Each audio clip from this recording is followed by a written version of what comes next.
Welcome back, horror fans! Right, seeing as the world didn't end in 2012, as some crackpots had predicted, I thought something with a post-apocalyptic feel to it was the order of the day for my first review of 2013.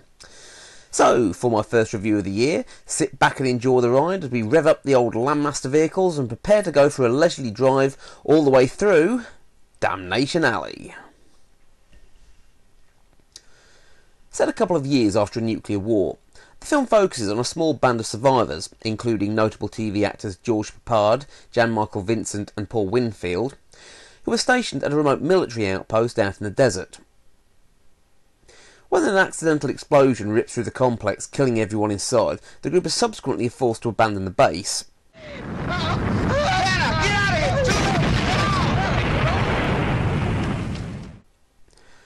Travelling across the radioactive desert waste in specially modified armoured vehicles, known as Landmasters, they pick up a few stragglers en route, including a very young Jackie Earle Haley, as they go off in search of a new safe haven. Battling swarms of killer cockroaches, giant mutant scorpions, and gangs of radiation-scarred bandits along the way. Based on a novel by noted sci-fi author Roger Zelazny, the film is your typical fun, mid-70s sci-fi action film, which is very similar in style to various other notable sci-fi movies of the day, such as Logan's Run and Westworld to name a few, which all had a similar retro-futuristic feel to them. The film was released by 20th Century Fox, who thought that this would be a huge hit for them. It had a good cast, an excellent soundtrack by noted composer Jerry Goldsmith, and they'd even invested more money during production to shoot additional scenes with the Landmaster vehicles and for extra special effects to be added to the radiation-scarred skies. Unfortunately though, the film bombed at the box office and proved to be one of their biggest financial failures of the year. Looking at the film and its dated special effects, one could make any number of guesses as to why this was, but none of these would be accurate. Now, whilst it may be true that the production was certainly fraught with problems, the story and effects were certainly no worse than any other sci-fi productions of the day. So, what went wrong?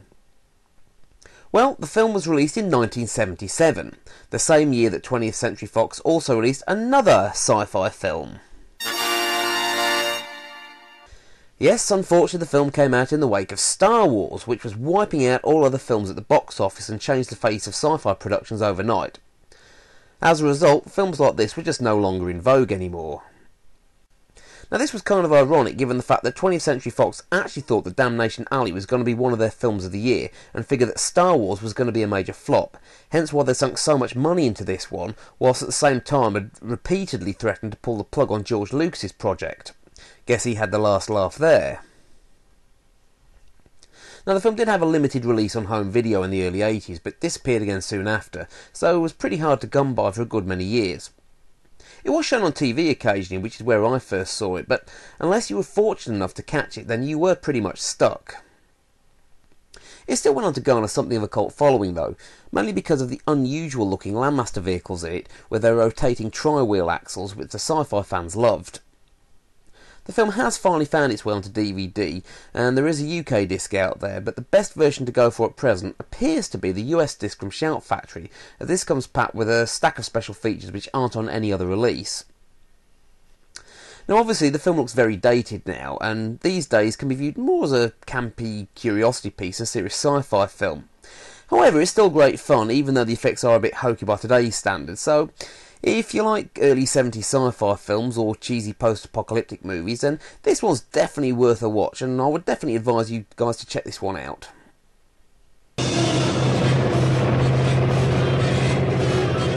Dana, this is Denton. This whole town is infested with killer cockroaches. Repeat, killer cockroaches. No kidding.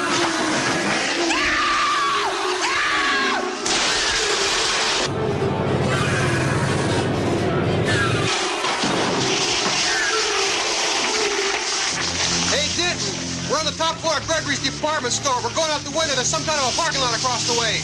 I'm on my way to your location. On my way to your location.